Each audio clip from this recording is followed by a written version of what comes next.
Bibles up. Ang walang Bible, bumili na. Yung may cellphone pala na may Bible, okay lang yun. Tanggap na natin. This is my Bible. This is my Bible. I am what it says I am. I have what it says I have. I can do what it says I can do. Today, I will be taught by the Word of God. I boldly confess. My mind is alert. My heart is receptive. I'm about to receive the incorruptible, the indestructible, ever-living seed of the Word of God. I will never be the same again. Never, never, never. In Jesus' name. Amen. Buksan natin ang ating mga Biblia sa aklat ng 1 John chapter 4, verse 18. Kung hirap kayong makita sa Biblia ninyo, ito nasa screen. 1, 2, 3, go! There is no fear in love, but perfect love casteth out fear. Because fear hath torment. He that feareth is not made perfect in love. Praise the Lord! The word fear ay pinaulit-ulit na binanggit. And tonight, my topic will be no fear. Shall we bow our head and let us pray? Father in heaven, use your servant tonight as I deliver the message. Bless your people. In Jesus' name. Amen! Kamayan mo yung katabi at sabi mo, huwag kang matakot. Huwag kang matakot. Praise the Lord. No fear. Hindi ito short pan ni Manny Pacquiao. Makakaupo na tayo mga kapatid. Hindi ito advertisement ng anumang damit o ng anumang salawal. But this is what we call the concept that Filipino or the Pentecostal of Jordan should understand. No fear. The Bible tells us, there is no fear in love, but perfect love casteth out fear. Look at this. The Bible tells us that the love casteth fear. Last week we discussed that love moves. But now, fear, there is no fear in love. And perfect love casts fear. Because fear hath torment. Did you know that fear is faith? Ano ba yan, Pastor? Fear is faith? Fear is faith in the negative form. Paano nangyari naging fear, naging faith, ang fear? Madaling sabi mga kapatid, kung anong kinatatakot natin madalas nangyayari, bakit? Pinaniniwalaan natin. Tama ba? Power positive thinking. Maraming nangyayari na tayo, yung kinatatakutan natin, hindi naman nagkakatulog. Totoo halos madalas eh. Pero takot pa rin tayo. Diba? Takot tayo sa mundo. Marami na takot. Takot tayo sa bukas. Takot sa pinang. Marami na takot tayo sa inuupangan. Marami tayong kinatatakutan. Tama ba? Marami tayong kinatatakutan. Pero saan ba dapat ang pagkatakot mailalagay? Minsan ang takot natin nasa mali. Natatakot tayo sa mga bagay sa mundo ito. Kayong alam natin mas malakas pa rin ang pinaglilingkuran natin higit sa mga bagay na ating kinatatakutan. Maraming mga taong takot sa mundo. Takot sa miracle. Sabi nga ni Micah, di ba? God is greater than the boogeyman. Bakit meron bang boogeyman? Boogeyman, the killer. Bigger than Godzilla. Oh, he's bigger than Godzilla than... Ano yan? Because the children, tinatalim kasi natin sa isip ng ating mga anak yung pagkatakot. At anong nangyayari? Yung takot na yon ay hindi nagkukos ng productivity sa kanila. Sabi ng ama, nagawa tayo ng building. Sabi ng anak, akit ako din. Huwag anak! Nakakatakot! Hindi nga. Hindi na. Gusto mong umakit sa gagawin mong building. Huwag na anak! Kasi nakakatakot niya eh. Sa katagalan mga kapatid, ng argumento, napalo tuloy yung anak. Hindi pa nagawa yung building, napalo na yung anak. Sobrang takot. Minsan mga kapatid, yung takot natin pag siya nangunguna, dili ka. Because fear is faith in negative form. Now, ano sabi ni Job? 1, 2, 3, go! For the things which I live in fear is come is not one that which I Sabi ni Job, yung mga bagay na kinatatakot ko, siya bang nangyayari sa akin? Why? Because his fear become his faith. Did you know that the time that we are afraid, we put our faith on the devil? You don't trust on the God who is bigger than any problem that we are facing. Nawawalan tayo ng pagtitiwala sa Diyos. Insulto yan sa Diyos na pinaglilikuran natin. Kung kilala natin dyan na kira, bakit ka matatakot sa kaliit na problema? Bakit tayo matatakot sa anumang mga bagay na pinakaharap natin? Maging sa future, maraming tao takot. There are two ways to face the future. With hesitation or with anticipation. Hesitation, kung hindi mo alam kung saan ka papunta. But you will feel with anticipation when you know God is with you. When we face 2016, huwag tayo mangamba, mga kapatid, huwag tayo matakot. Huwag tayo mapuno ng pagkabalisa. Minsan, nag-umpisa ng negosyo, huwag yan, bakit? Baka malugi. O ito na lang, huwag yan, baka malugi. Wala ka talaga maumpisan kahit isa. Kasi naubos yung puhunan mo, hindi ka pag-umpisa. Nalugi ka na. Did you know that courage is not the absence of fear? It's just learning how to tame the fear. Hindi ibig sabihin, yung mga negosyante walang takot. Hindi nila na-crush ang market. Ibig sabihin, hindi sila natakot. Natakot yan. They have still fear. But the question is, na-control ba nila? Yes. Everyone has fear. Di ba? Meron pang, ano yun, mga pubya-pubya. Pag takot ka sa tubig, aquaphobia ba yun?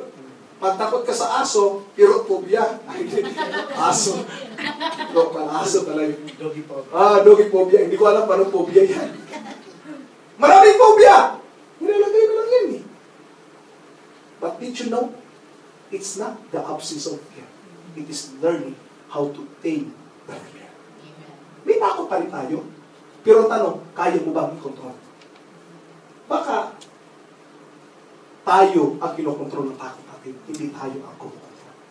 Ulitin ko, baka ang takot ang siya kinokontrol sa atin at hindi na tayo ang may control sa takot. Sabi ng isang speaker, sinabi niya, dati-rati, pag tumatayo ako, I feel butterflies in my heart. Sabi naman ng isa, Sir, how did you remove the butterflies in your heart? Sabi niya, you're wrong. I didn't remove the butterflies in my heart. I'm now standing to you because the butterfly now is organized in squad. Meron pa rin siyang butterflies. Kaya lang naka-organize na. Anong ibig mo sabihin, Pastor? May mga bagay tayong kinatatakot.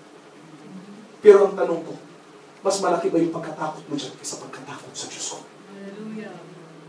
Kung may mga bagay man na hihigit sa takot mo niyan sa Diyos, kung nakakatakot yan, ibig sabihin ang pagtitiwala natin ay wala sa Diyos. At ayaw ko mga kapatid na sabihin ng Lord sa akin, Oji, sa Bisaya ito, gilibaan ka na ako. Ano yun? Gilibaan ka na ako. Diba? Nakukulangan ka ba ng galing ko? Ano sa Tagalog ba? Paano yan sabihin? Ibig ba sabihin, yung galing ko kulang pa sa'yo? Nahihinaan ka sa akin. Nahihinaan ka ba sa akin? Nahihinaan ka ba sa akin? And sometimes, it happens to us. When problem, Lord, laki ng problema ko. Anong laki ng problema mo? Ibig sabihin ba, mas malaki peke sa akin? Natakot tayo sa problema. But I have only 2 points to share to you. Kaya mahaba ang introduction ko. Because first point, when we face this kind of trial, we have to focus on Jesus. When fear comes, focus on Jesus. Sabi ng Colossians chapter 3 verse 1 to 2, if you reason with Christ, seek those things which are above, where Christ sitteth on the right hand of God. Set your affection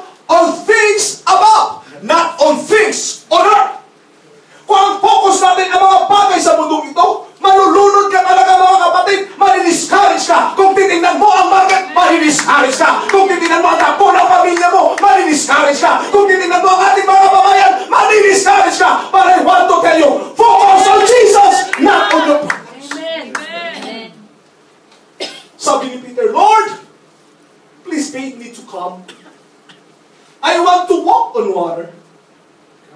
Come! That is the exact word at the exact time that Peter needs. The instruction of the command of God to say, come. So anong ginawa niya? Simple. Sabi ng Lord, come! Umalis siya sa bundok. Nandun ba ang tao? Wala. You will not reach another shore unless you get out from where you are. Maliban na gusto mong mabasa yung paa mo, kung natatakot na mabasa ang paa mo, huwag kang umasa makapunta ka sa ibang isla. Takot na mabasa ang paa mo eh. If you don't want to be involved, never expect that you can reach a greater heights. Kung takot kang ma-involve sa buhay ng isa, o takot ka na anong mangyari sa akin, ayaw kong mabasa yung paa ko, never expect another island. But Peter is filled with faith. Umalis siya. Uy, pang-apak niya, matigas ah. Siguro unang apak ni Peter. Uy, pwede. Nilabas niya na yung dalawang paa niya. Nung nilabas niya yung dalawang paa niya, nakumpisa siya makalakad sa tubig. But when there is a wind, and Peter noticed that there is a wind, he started to sink.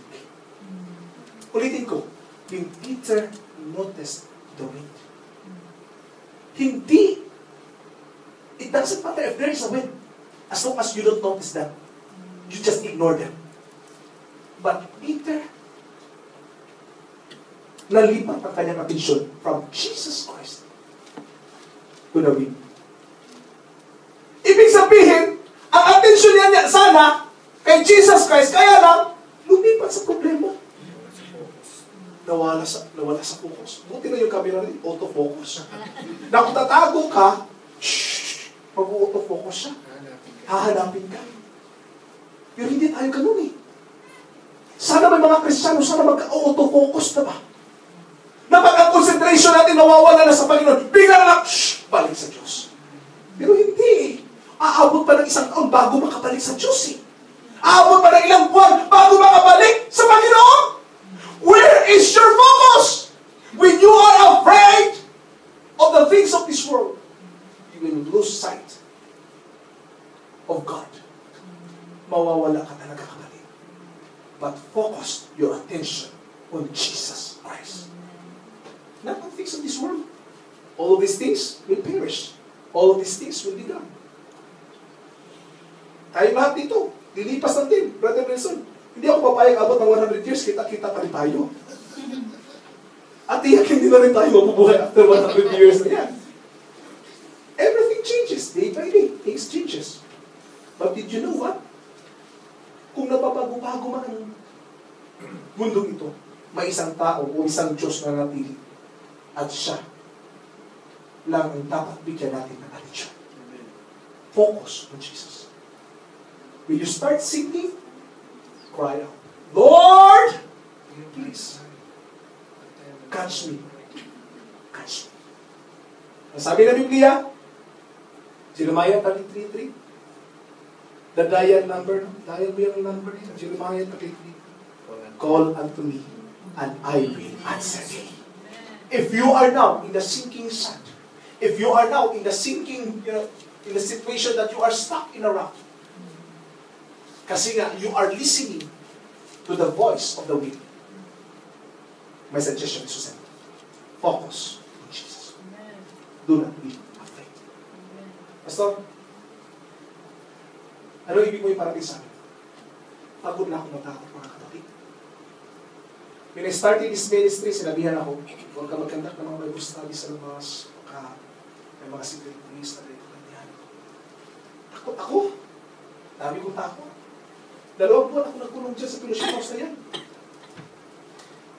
Huwag kang basta lumabas kasi wala ka pang arabi. Makarinig ako ng busis mo. Akala ko nag-aaway na. Takot ako. Naranasan mo yan asa. Na parang akala mo nag-aaway na sila. Ano ba to? Ako Ako, Sister Doris, hindi talaga ako lumabas 2 buwan. Isipin mo yun. Sister Doris, 2 buwan kaya mo mas hindi ka lalabas. Dahil sa takot.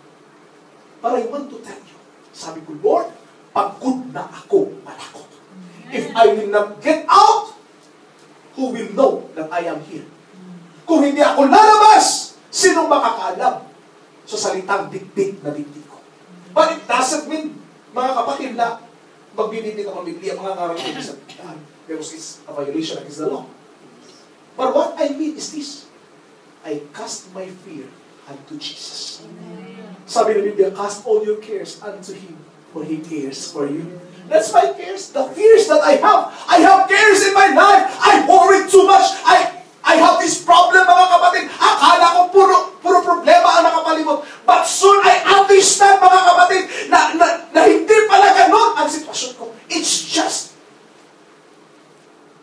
the thing that is implanted in my mind. The fear. And when I started to look at different perspective, I said, Lord, I want to give my trust in you. You are greater than anyone in this world. And we don't have to be afraid. My first suggestion is focus on Jesus. You are in sure footing when you are in Jesus. Ang sabi ng Biblia, and the rain descended, and the floods came, and the winds blow, and beat upon that house, and it fell not, for it was founded upon the rock. If you will focus on Jesus, and your faith is established, is founded on the rock, you don't have nothing to fear. You don't have to fear. Wala kang dapat katakutan. Kung kilala natin ang ating pinaglilingkuran, wala tayo dapat katakutan. Bakit na tayo matakot, mga kapatid? Before, I'm afraid to reach out to the Filipinos. Baka ang Mindanao yan. Mas pugutan ako ng ulo kasi pinonvert ko yung isa, di ba? Takot ka. But now, mga kapatid, sabi ko, Lord, kung hindi ka mamumudlod ng drugs, who will know that there is a Pentecostal church? Amen.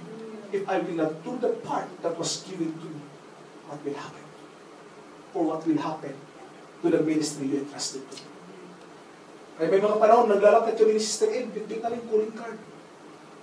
Namumudlod ka rin, I love you. Number namin, tawagan mo kami pag may problema ka. Kasi alam natin, pag may problema, siya ka lang natin sa Diyos. Tama ba? Tawagan mo kami pag may problema, ha? Yes. Hindi ko. And some of them are serving Christ. Church, we need to understand na ang pagkatakot ay walang kapangyarihan sa mga anak ng Diyos. Amen. Kung papahintulutan natin ang pagkatakot, it will cripple you and it will lead you to destruction. Second point, hindi ako matagal mangarap. Fear only God. The word fear here is reverence. Paggalang, respect, honor. This is what we call the fear. I don't have to be afraid with the problems, with the trials, as long as I know I am with God. Wala tayong karapat katakot, mga kapatid, basta kasama natin siya. Brother Nelson, papayag ka ba? Anak mo, hawak-hawak na yung kamay mo. Daddy! Ano yun? Tapos, banda sa unan, Daddy! Ganun! Tumahimik ka nga, kasama mo ako! Kasama ko si Mike, mga kapatid lalaki. Daddy, I'm afraid of the dark. Sabi niya, okay. Are you afraid of the dark, ha? Ewan ko, anong iyak yun? Afraid of the dark, siguro yun. Sabi ko, wala ka magtiwala sa akin. Dati mo ako. And I am willing to protect you even unto death. Because you are my daughter. I will do everything I can just to protect you. Kung masabi ko yan sa anak ko, hindi ba yan sinabi ng aking Panginoon sa akin? Amen. that I will be with you. I will never leave you. I will never forsake you. Bakit ako matatakot kung may mga pangako ang Diyos at may mga pangako akong pinaghahawakan na kailanman hindi ako iiwan ng Diyos. Kailanman hahawakan niya ako, mga kapatid. Sa lahat ng oras, hindi niya ako papabayaan. Bakit ako matatakot? Church, puno na ang ating buhay sa pagkatakot. Maraming mga bagay sana na atin ang narating kung hindi lang tayo natakot. Amen. Natakot ka na magmahal. Uli. Hindi ka uling nakapag-boyfriend. Sumapol na sabi natin, amen. Ayaw nila. Ayaw aminin. Maaring takot ka sa maraming bagay. Maaring takot ka mag-umpisa sa negosyo. Ay wala kahit isang negosyo ang umpisahan. Maaring takot ka kung anong mangyari sa future. Baka i-reject niya kung maghiwalay lang din. Ano ba yan? Hindi pa nga. Naumpisahan. Wala na. Nasa the end na yung story.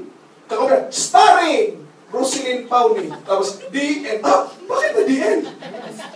Kasi tinapos na eh. Tinundok ka na yung kung ano mangyayari sa buhay eh.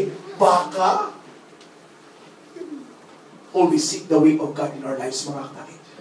And si Lord, takot, tapos na ang pagkatakot ko. Tapos na mga panahon na punong-puno na ang puso ko ng pagkatakot. This is now the time that I have to step out from my box. Nakakulong tayo sa ating mga kahon. At minsan, mga kapatid, nag-iisip tayo, safety na ako dito. Ito na yung comfort zone ko. Pero sasabihin ko sa iyo, ang comfort zone mo, mga kapatid, hindi yan para sa iyo. May mas malaki pang box na nakalagay para sa iyo.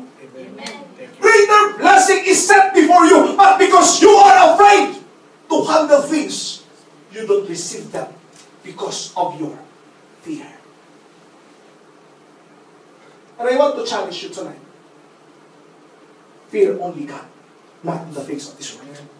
Paano ko illustrate yan? Illustrate ko yan sa pamagitan ng isang kwento ng taong palaukan. Hindi ba kayo kilala ng palaukan? O meron na kayo na bawat kita sa'yo, akala ang dami mong pera kasi utang. Nakakita na ba kayo ng ganung mga tao? Na pagkakita sa'yo, uy! Musta long time no see?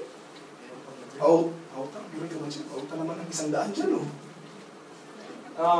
Sa maling sabi, ito pala utang na ito, inutangan niya na yung grocery store, inutangan niya na yung nag-deliver sa kanya ng refrigerator, inutangan niya na yung bilhin niyang bigas. Sa maling sabi, lahat ng tao, inutangan niya na.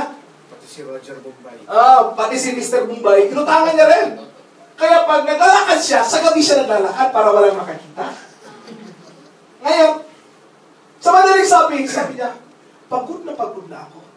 Meron siyang kaibigan na isang banker. Sabi niya, Mr. Banker, I know we've been friends for a long time. At alam kong hirap na ako sa utang ko niya. Pag naglalakad ako, pugot ang ulo ko.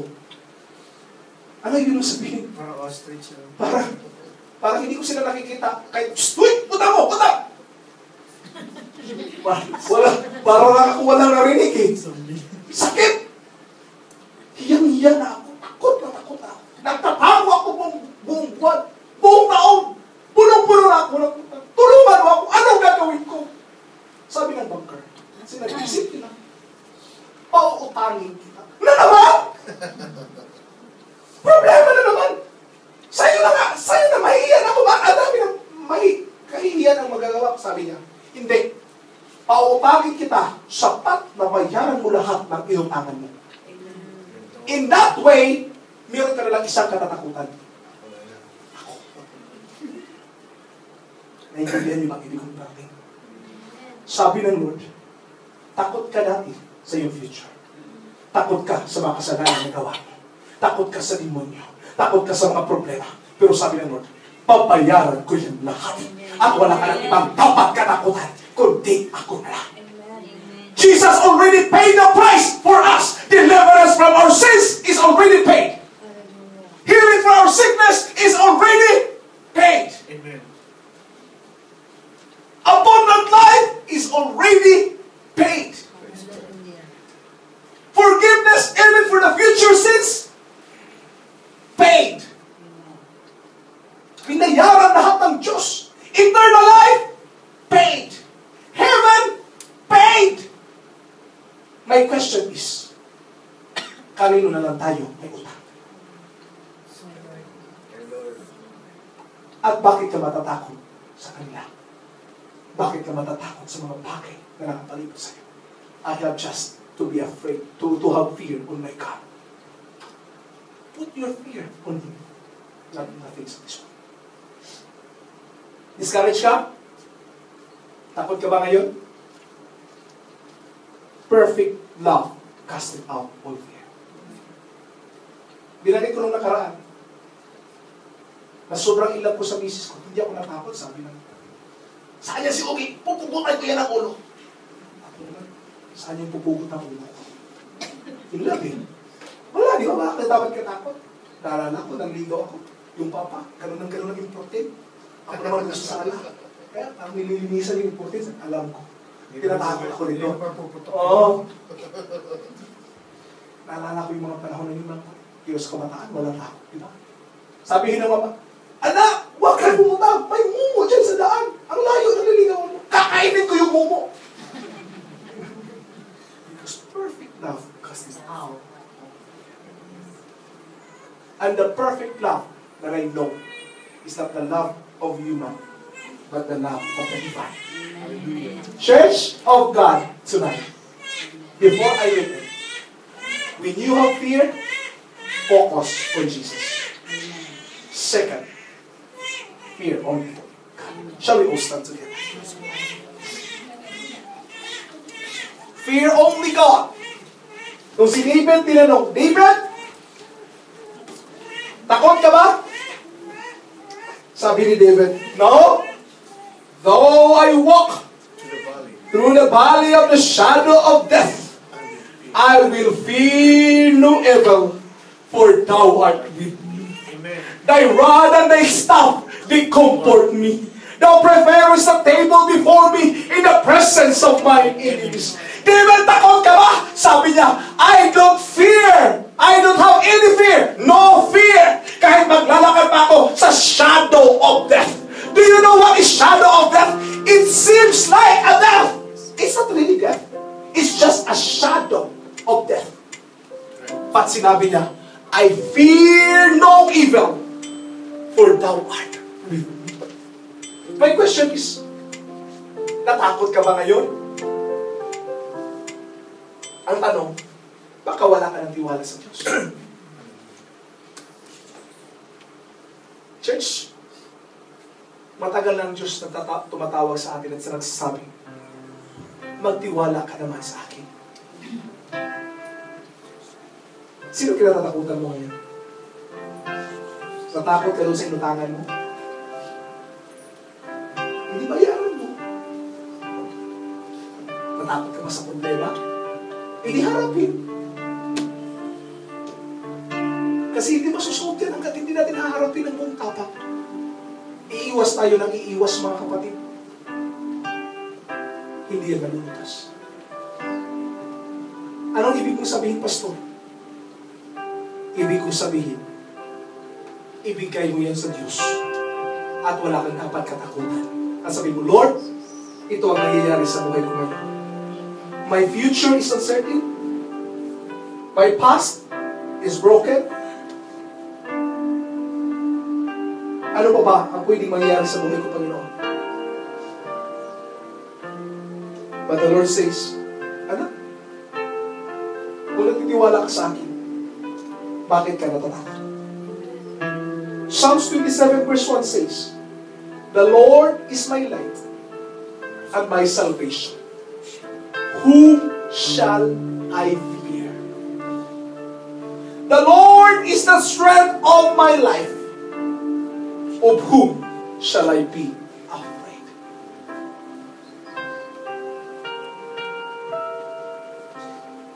Minsan madali sabihin, wag matakot, wag matakot. Pero pagdating ng bayaran, katapusan ng buwan, takot ka na, di ba? Saan ako hahanap ng pera ngayon? Pagdating ng billing mo, Lord, ano ba ito? Bakit ang laki? Ang kabog ng dibdib mo, sobrang lakas na makakatid. O di kaya, tatawag yun na sa Pilipinas, anak, padala ka naman. Kulang yung panggamot. Kinabahan ka na, Lord! Sana ko makahanap, hindi pa sweldo. Uno ka ba natakot? Sabihin sa'yo ng Lord, anak, huwag mong pansinin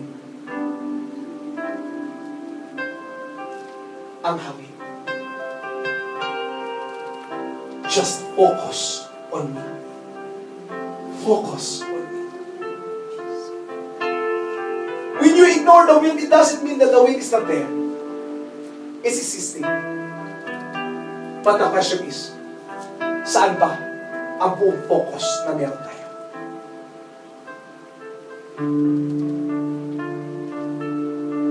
I would rather be in love to God than having my heart filled with fear. Tapos ang pagkatakot. And this altar is for you to end up any fears that you have. Kung may bitbit kang takot kayo sa gabi nito, hindi ko alam kung anong takot meron ka. Dalhin mo yan dito sa altar, and I will tell you, God will deal with you on all of your fears, and the Lord will say, anak, I am more than enough. Jesus is more than enough. Wala na akong dapat katakutan pa. Only Jesus.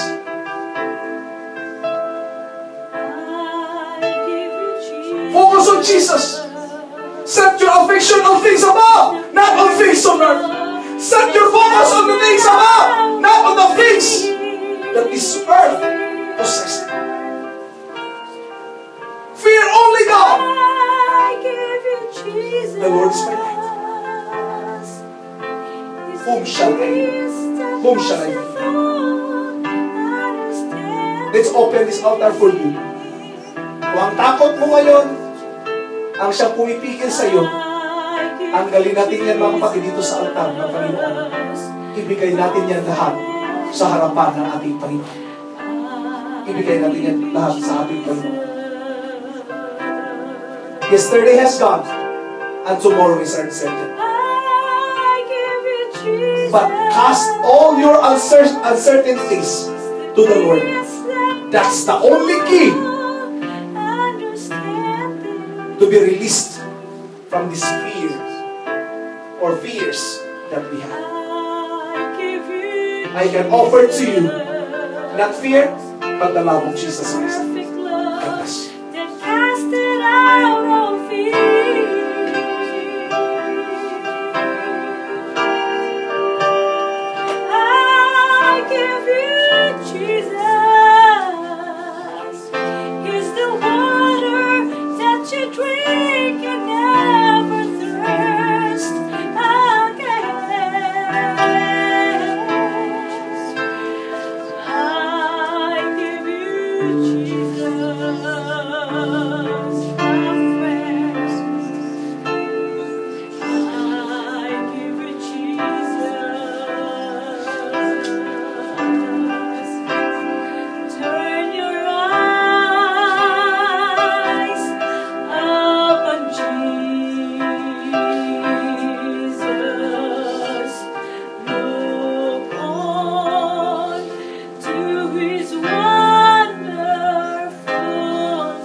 The things of this world will go strangely dim.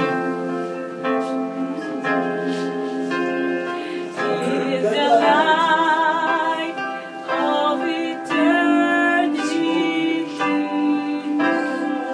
Hallelujah. When your eyes is focused on Jesus, all of the problems will go dim. Why? Because your attention is on Jesus. And the Lord will say, okay anak, ako na bahala sa natira. Kung ibigay natin ang lahat sa Diyos, ang lahat ng ating pagkatakot, cast all your cares, cast all your fears, cast all your anxieties, cast Jesus, for He cares for you. Do you worry too much? Do you have a lot of anxieties? Do you have a lot of cares? I want to tell you, tonight is the night for you to bring everything to the altar and say, Lord, takot ako sa ganito. I have worries of this. I have anxieties of this. I have cares of this, oh God. But Father, I will bring it to your feet. And Lord, I trust you that you will deal everything on this. And I want to focus my attention on you. Takot ka ba na pagsabihan mo ang iyong asawa, baka itakwil ang gospel na bitbit mo? Don't worry, kapatid. Ibahagi mo ang ebanghilyong natanggap mo. Hindi ka mapapahiya, kapatid. Kung hindi mo ibahagi, sino ang mapapahagi sa pamilya mo?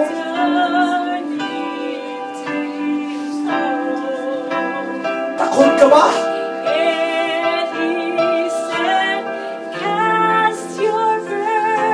Maaaring takot ka siguro na mahigian yung kaibigan mo sa salita ng Panginoon. Baka hindi mo na siya maging kaibigan. Bakit ka matakot? Ano ang bitbit mo, kapatid? Ibanghilyo, kaligtasan, huwag ka matakot. Anong kinatatakot mo? Natakot ka ba matanggal ka sa trabaho? Bakit? Sino ba ang nagbigay sa iyo ng trabaho? Diyos ang nagbigay sa iyo ng trabaho. Kung tatanggalin ka man dyan, ibibigay ka ng Diyos sa mas mabuting trabaho, kapatid. Natakot ka mawalan ka ng income? Bakit sino ba nagbibigay sa atin ng income? Only God is the source of everything. Kaya huwag kang matakot. Ginagamit lang sila ng kinaluya ng pagpapala. Subalit sasabihin ko sa iyo, kapatid, ang pagtitiwala natin ay nasa hinggang Jesus. And everything will be alright. Just trust in Him. Just trust in Jesus. Turn your eyes on Jesus. Focus on Jesus. Jesus. Jesus. Jesus. When fear comes, Jesus. When worry comes, Jesus. When cares happen, Jesus. Kung dumating man na mayroong magkamalisa, Jesus. Kung dumating man na puno ka ng takot, ano mangyari sa bukas ko? Sabi mo, Jesus, sa'yo pa rin ang magtitiwala ko. Pagod na akong matakot, Jesus. Panginoong Isus, takot na. Pagod na akong matakot, O God. Pagod na akong matakot. Naniniwala akong may gagawin ng Diyos sa Pentecostals of Jordan. Pagod na akong matakot at magtago sa four corners ng aking bahay. Tapos na ang mga panahon na ako'y nakatago at natatakot na anong sabihin nila. But I have to trust in Jesus and to believe in Jesus.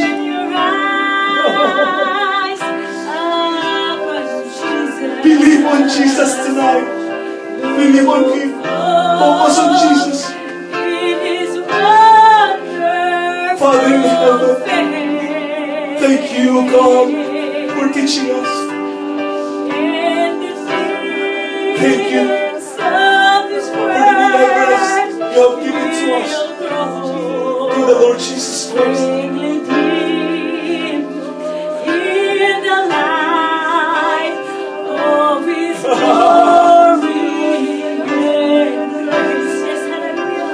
Church, focus on Jesus now.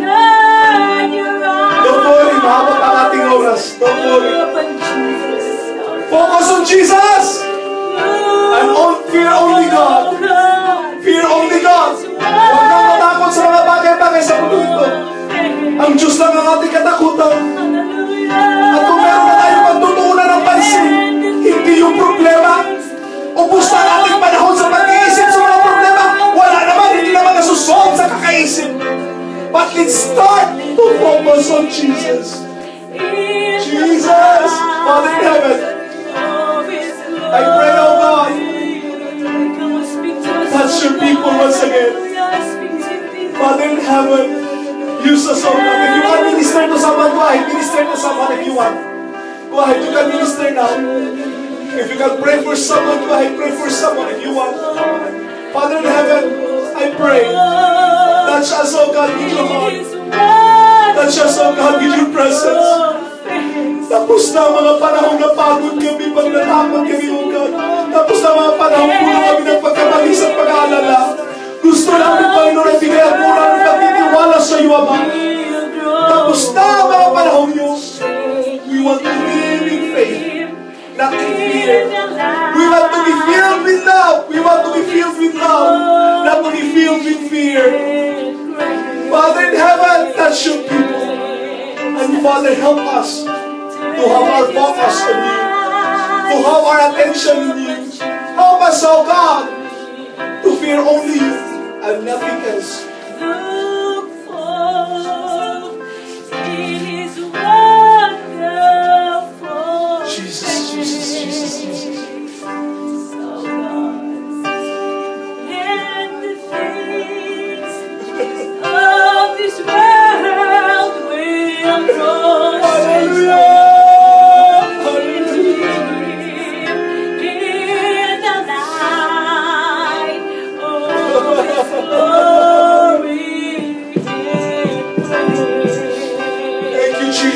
Jesus, thank you, Jesus.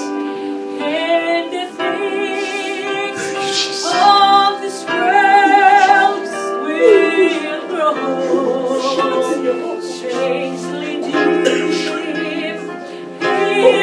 eyes of His glory and praise. Turn your eyes upon Jesus, look for in His wonderful face. Pentecostals of Jordan, our God is reminding us, my dear children, do not be afraid. Trust in me. Cast all your cares. Cast all your anxieties. Cast all your burdens. Cast all your worries in me. Just as like the debtor who come to the banker asking for help, you can do the same unto me. You can do the same unto me.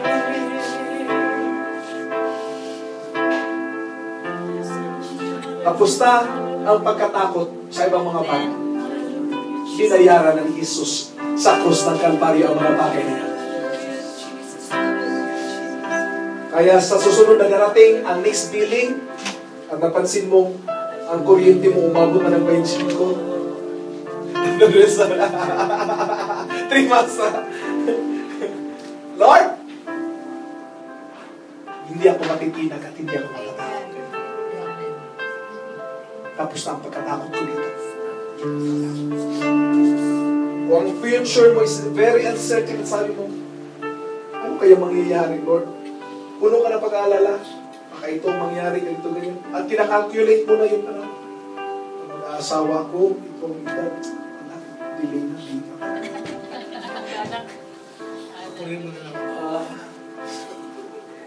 You're calculating things, eh?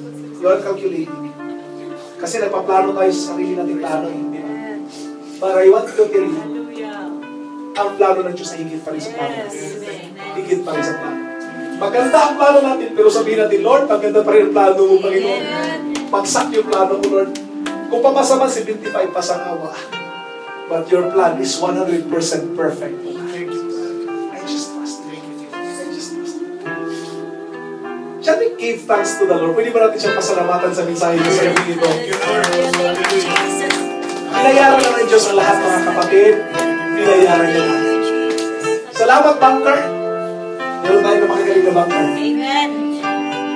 Ang binayad niya hindi pera, doon ko sa krus ng Kalbaryo.